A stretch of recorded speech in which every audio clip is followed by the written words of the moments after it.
the only shooting stick with one-handed trigger pull adjustments, has a new way to keep you at the top of your game. The Trigger Stick Apex. Built for sturdy support that adapts to unforgiving terrain with easy adjustments to make your big shots. With our DuraSteady 3-piece carbon leg design and interchangeable rock-solid clamp, nothing tops the Apex. The Trigger Stick Apex, only from Primos. Fishing like a local isn't just about catching fish. It's about connecting with the environment and the people who call it home. It's about hearing the stories and traditions that have been passed down for generations and sharing unforgettable moments with the people you meet along the way. Fishing like a local is having an experience that stays with you forever. And with Fishing Booker, you can experience it too, no matter where you are. Discover your next adventure on Fishing Booker.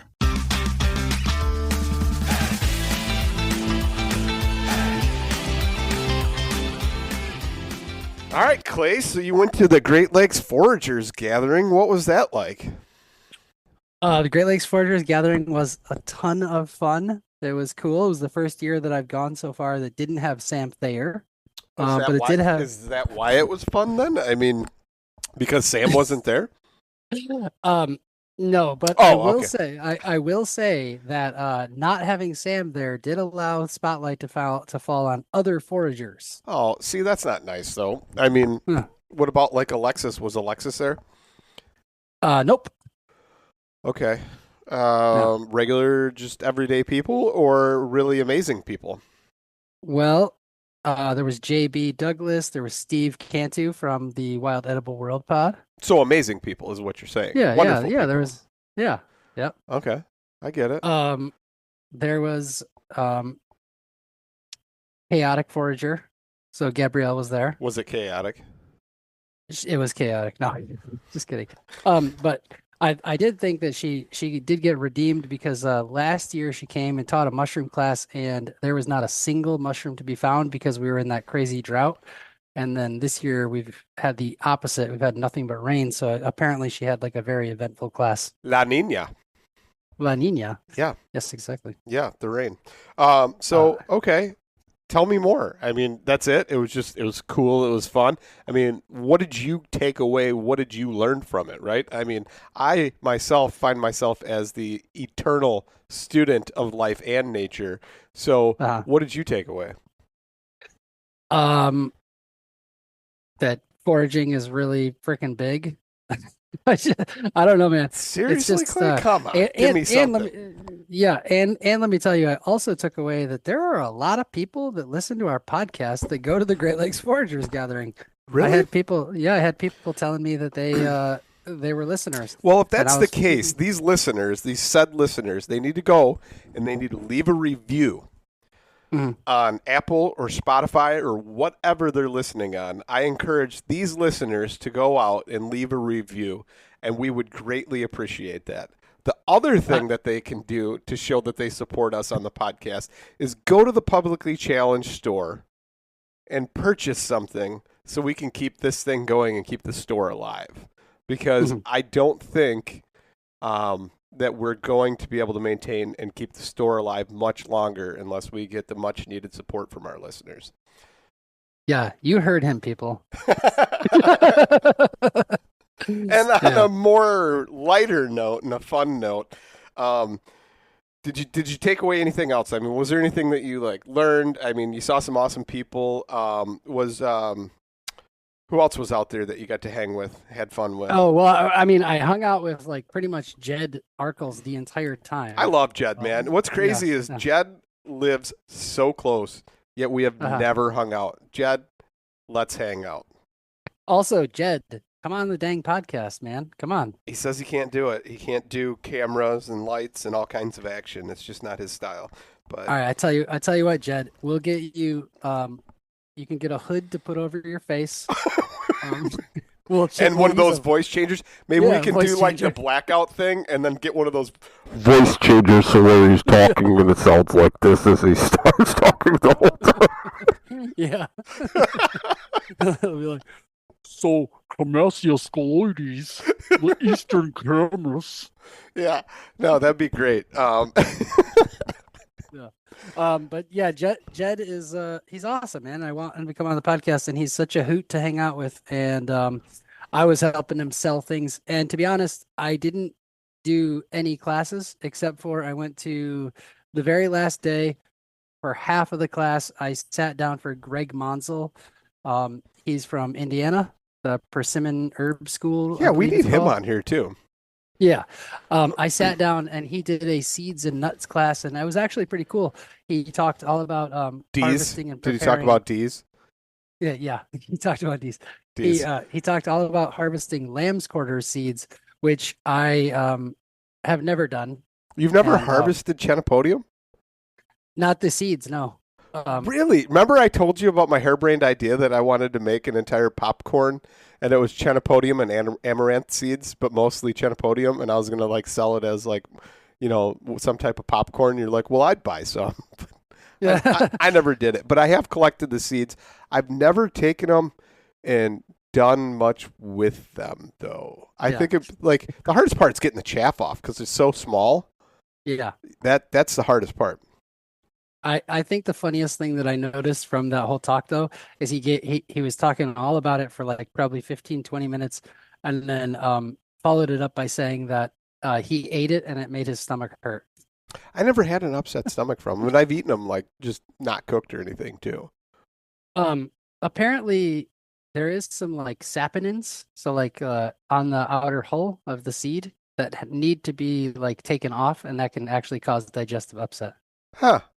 Weird. Yeah. Didn't have that. I just saw that Tim Clemens ate some type of poisonous, like the Yeah. vomitus mushroom. Yeah, I saw that too. Did he do it for attention or did he do it for science? Either way, kudos to you, Tim. Let me know how it went, and should I do it? Because I just want to vomit. I'm hoping that he did it for the diarrhea and the and the puking. Yeah. I know that he said he didn't, but it actually kind of would be very funny to have filmed him and see like how long does it take for the Effects to wear off. vomiting, yeah, to start and wear off. Yeah. So here's my question to that then. Twofold, I guess, right? One, can I market this as a weight loss drug and give it to people in small doses? There's your $1 million idea, folks. Mush Zempic. Yeah, Mush Zempic. You heard it here first. And two, it's not like has it ever been lethal for anybody, or is it only just like vomiting and diarrhea and whatnot? I think it's only vomiting and diarrhea, but I'm not certain. That doesn't as sound you know, that bad. I would almost do it. But here's the thing, Tim. If you listen to this and you hear this, I want to see you puking. I want video of this, and then saying it's for science, just like when I climbed that tree with the the giant dead oak tree, just to get those mushrooms. Yeah, full on ayahuasca puking. We just want to blow. I don't know what's that, Clay. We don't condone drugs on this podcast, so I'm not really sure. Is that a drug? I have heard of people taking a substance and it making them vomit a lot. That's so. weird. I don't know anything about that. Is that like Yeah, like a tree, a plant, a vine, maybe? I don't know. I think it's actually a herb. A herbal supplement. Yeah. Yeah. Well, that sounds nice. We do like herbal supplements on this podcast, Yeah. so that's cool. But what else? But dude, you have been up to catfishing a lot, and we all want to hear about that. Okay, so part of my personality is hyperfixation. Okay, and this year, I don't know why, but I have been hyperfixated on catfish. Not just like catching cats, but I've been specifically targeting flathead catfish.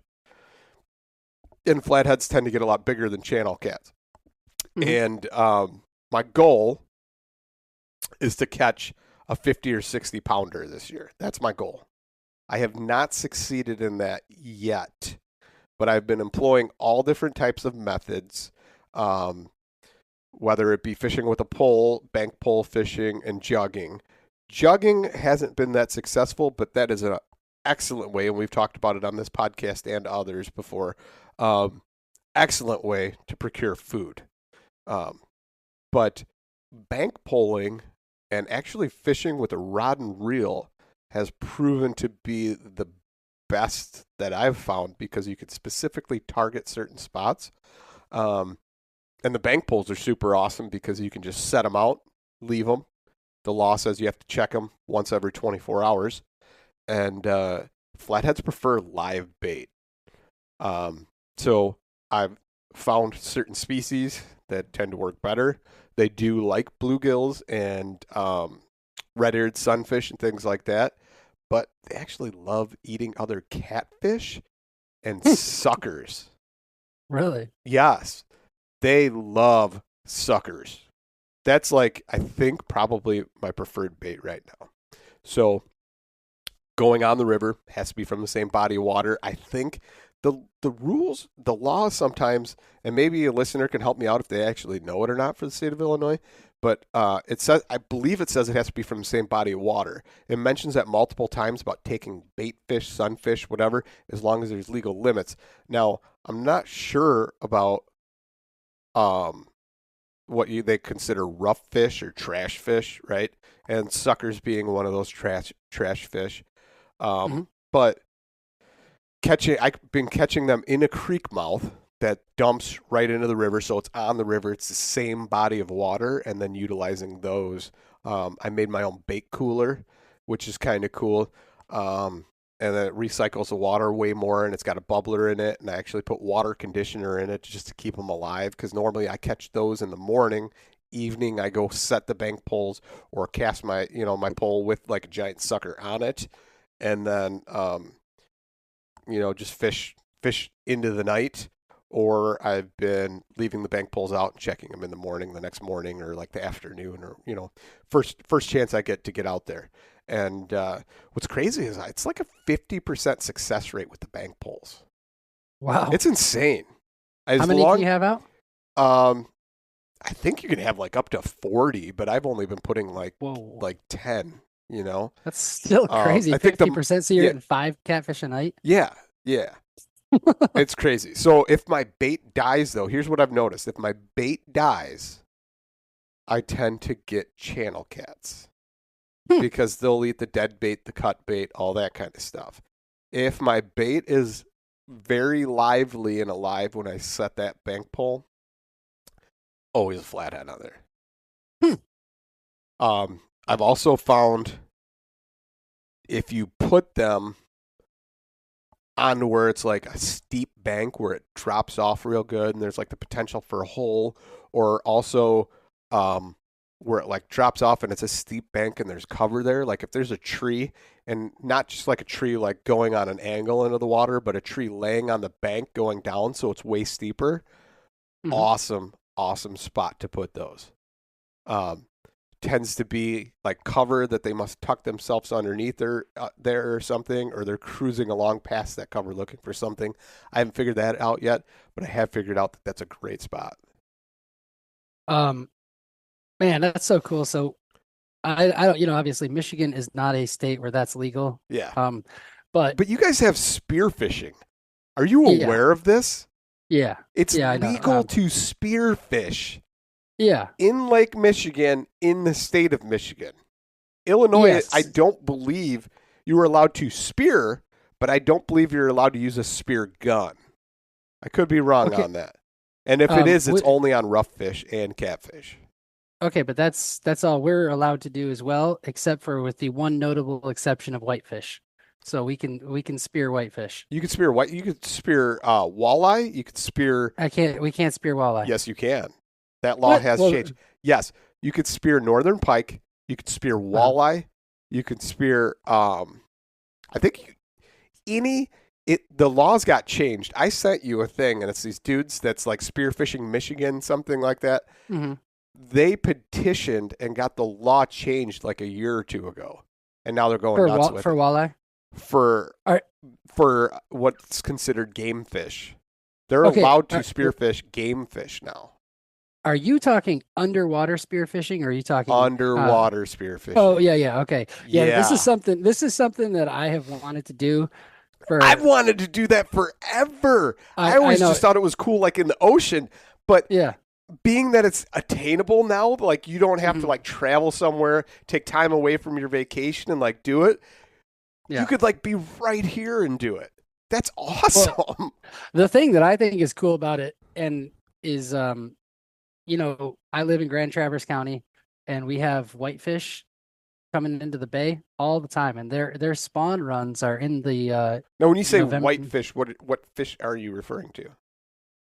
I'm talking whitefish. What's a whitefish? You don't know what a whitefish is? Whitefish, Like- I thought was like a term for meat, like whitefish. Like, No. say, what's the one that's a real ugly looking one that tastes like cod? Burbot. Burbot. Like that's considered Yeah. whitefish, right? No. I thought. So, I can't believe. Yeah, I'm trying to look up the scientific name right now because, whitefish is one of the big major game fish in the I thought in the whitefish in the was Great referred Lakes. to as multiple species of fish. It was whitefish, but maybe I'm wrong. I don't know. How the heck am I supposed to know? But what are you allowed to do then? Like with the whitefish, you can Okay, spear so them or what? Yeah, so the lake whitefish, Corriganus clupiiformis. I'm not as good with the scientific names for fish as I am with plants. Fishing like a local isn't just about catching fish. It's about connecting with the environment and the people who call it home. It's about hearing the stories and traditions that have been passed down for generations and sharing unforgettable moments with the people you meet along the way. Fishing like a local is having an experience that stays with you forever. And with Fishing Booker, you can experience it too, no matter where you are. Discover your next adventure on Fishing Booker. Yeah, is a Sometimes referred to as a humpback clay. Is that what Yeah. you're referring to? Okay. And yeah, what the about lake it? white- yeah. Taken by sport Yeah. fishermen, smoked, refrigerated, vacuum packed lake whitefish fillets, available Yeah, in North so- American grocery stores. So, Okay, so, but it's gizzard fish, salt fish, Ostego bass, Great Lakes whitefish, humpback whitefish, inland whitefish. yeah, so it's a pretty big fish, and it's highly sought after. I mean, I guess this is kind of funny when you live in an area you get used to like everything. Like if I go to the store here, right? There's always like whitefish pate and whitefish this and whitefish that. It's we it's go- all northern regions though. Like you were at like, so if you look at the range of whitefish, right? Like it barely dips into the Great Lakes even. It's like Lake Michigan is just like the very end of its range, and it's like the northern end of and then it's like Ontario and Huron. Mhm. Yeah. And then a And then it lot like in- extends way into Canada. Yeah. a lot in Lake Superior. But the whole point of that was to say that whitefish can be stabbed with a spear or a spear gun. Cool. And, That is cool because it's pretty much what they consider rough fish. Although I saw recently they changed it in Illinois. They've definitely gone through and revamped some of the guidelines for fishing because methods of take, there's a lot more now. You can spear them, but it doesn't say spear fishing. Like, so I don't know if that's underwater or just above the water spear because it says you can spear, gig, take by bow and arrow with line retrieval method, must have line retrieval method. And then it says you cannot use, but they added catfish. You used to be able to not kill catfish by any of those methods. Now you can. But it says you can't use a blowgun. But who's gonna use a blowgun for a fish? Oh, no. You Some stop people do right there. There's a guy from Canton, Illinois. His name is Tim Wells. Uh-huh. They call him the Slock Master. Uh-huh. He's remember the spear that I used? That was a Yeah. Tim Wells spear. Okay. Okay. And he also hunts animals in Africa and stuff with a blowgun that has like 18-inch darts that are the size of like a 16-penny nail. Wow. Okay. With that being said, he has a blowgun that has eyelets like a fishing rod on the bottom side, and you put a spinning reel on the bottom of it, flip the bail open, blow that dart out. That's like an 18-inch. It's a Magnum dart. and it's got the line tied around the tip of it. So now you're shooting this giant dart at the fish. It's sticking in with a barb to where it's not going to pull out, and then you reel it in just like you would a bow and arrow. Mm-hmm. I think when these people wrote the laws, they probably never knew anything like that existed. Yeah. And they should revamp their terminology and say minimum weight of, blowgun dart, blowgun, must have a retrieval method. You know what I mean? Just like a bow and arrow does. It has to have a retrieval method. But it made me upset because at the same time, like this year, I've got that other boat now. I've got a light mounted on it. It lights up the water awesome. The water right now is just getting down past like the spring flood levels to where it's starting to clear up. We haven't had a ton of rain, and you can start seeing the grass, and then like the water is clearing up to the point to where it's about bow fishing time. And I'm excited for that too, because now I can go out, I could set bank poles, and then I could go bow fishing. And then when I'm done with that, if I want to pull an all-nighter, I'll throw a rod with, throw a line in the water on an actual fishing rod and target specific spots. But in the meantime, who doesn't love passing time shooting fish with a bow and arrow? It's fun for me.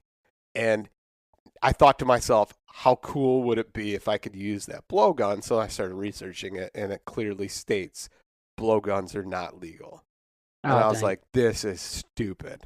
So anybody listening that has any influence in Illinois on politicians or anything, I think we need to get together. We need to brainstorm and get some verbiage changed in that legislation and allow us to do that, because that's amazing.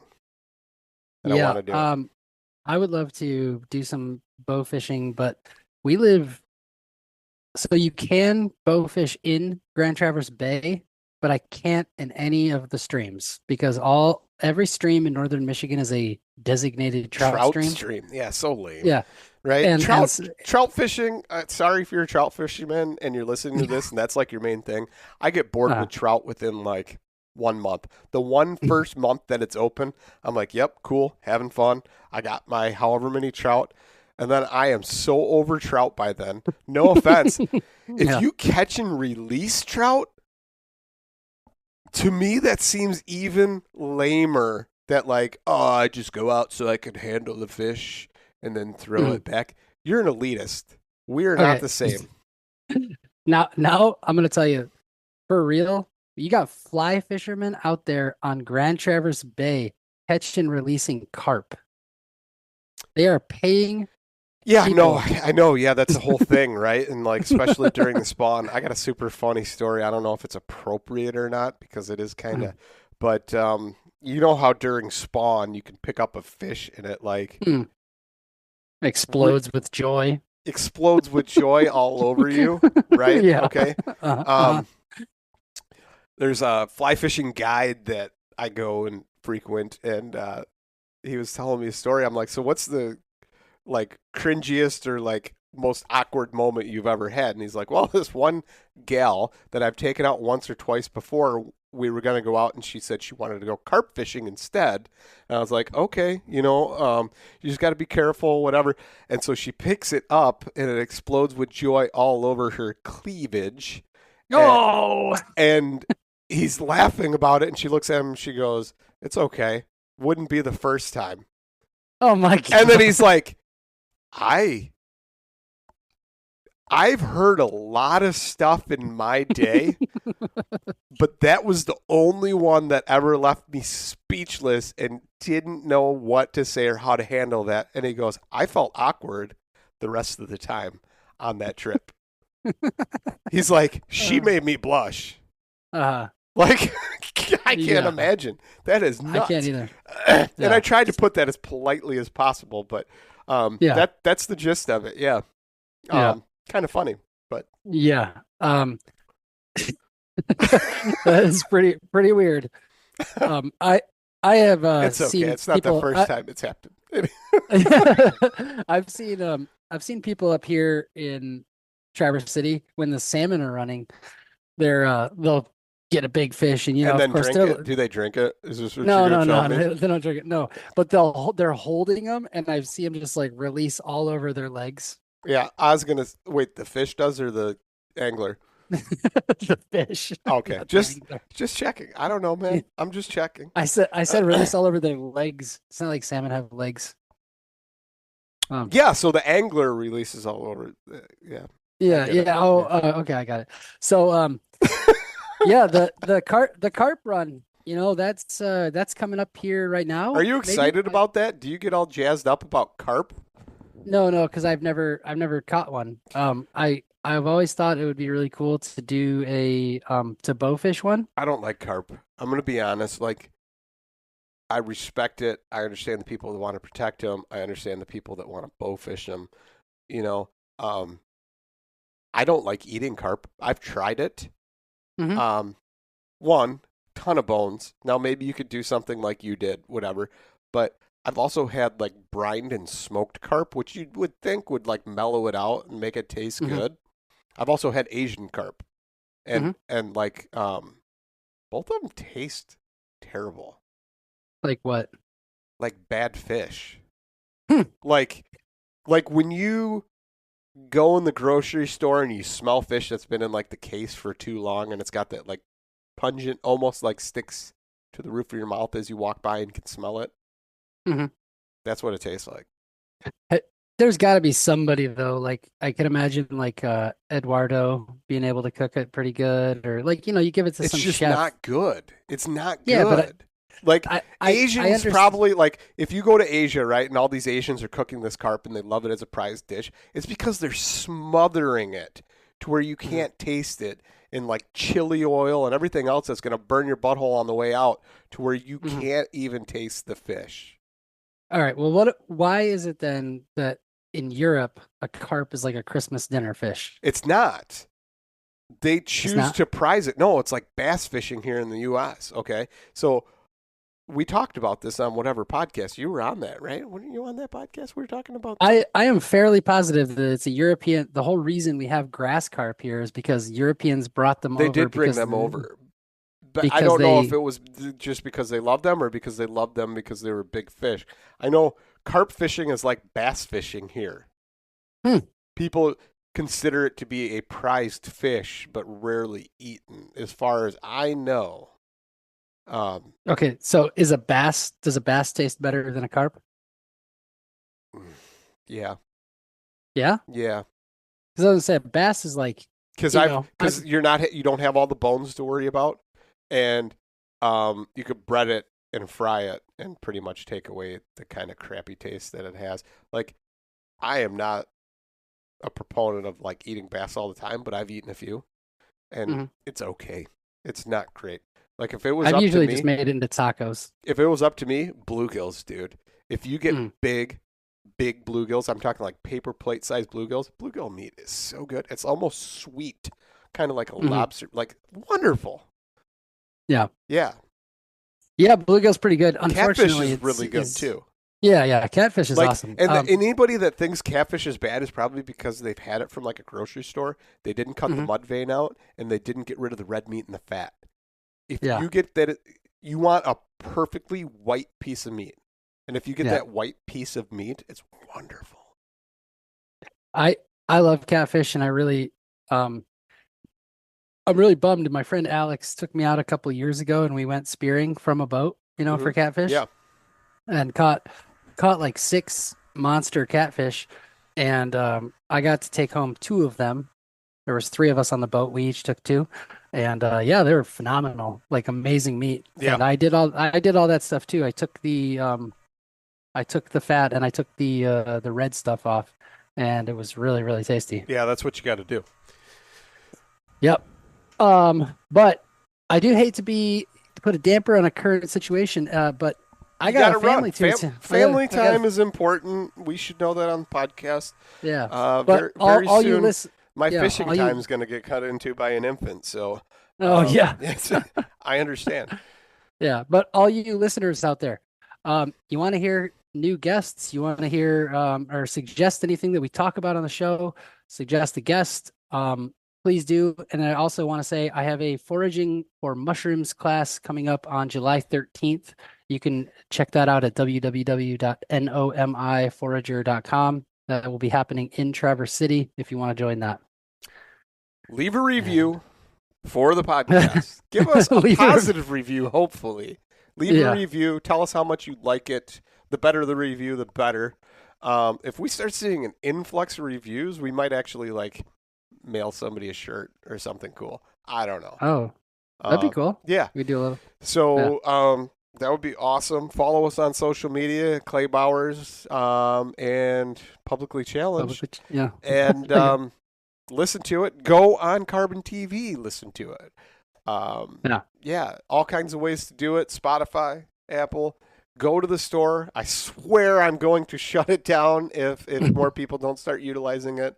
I think the designs are awesome. They got cool stickers. I saw Michael Baker the other day, Edible Illinois, from the Wild Edible World podcast. That's a mouthful that I just said there. But I saw he had my awesome, I like them thick, THICC, voluptuous, big-bodied deer on his sticker car, on his bumper, and I was like, that is sweet.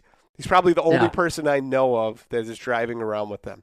If you have one and you're driving around with one, take a picture of it, send it to us. We're going to post it on our socials. We'll make sure we blank out your license plate if you don't. With that being said, thank you so much for listening. Thank you so much for joining us on this journey, and we hope to see you soon at all of the events that are available that we're going to, and we hope to see you on our reviews. Thank you for being a listener. Adios.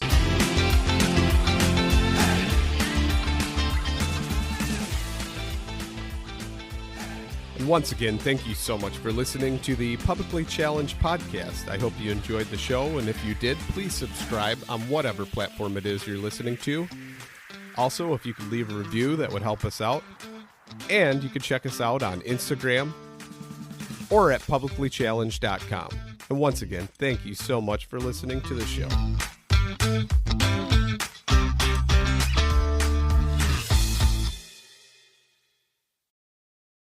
In Wild Country, rules were not created by man. Don't miss Wild Country, Wednesdays from 7 to 11 p.m. Eastern.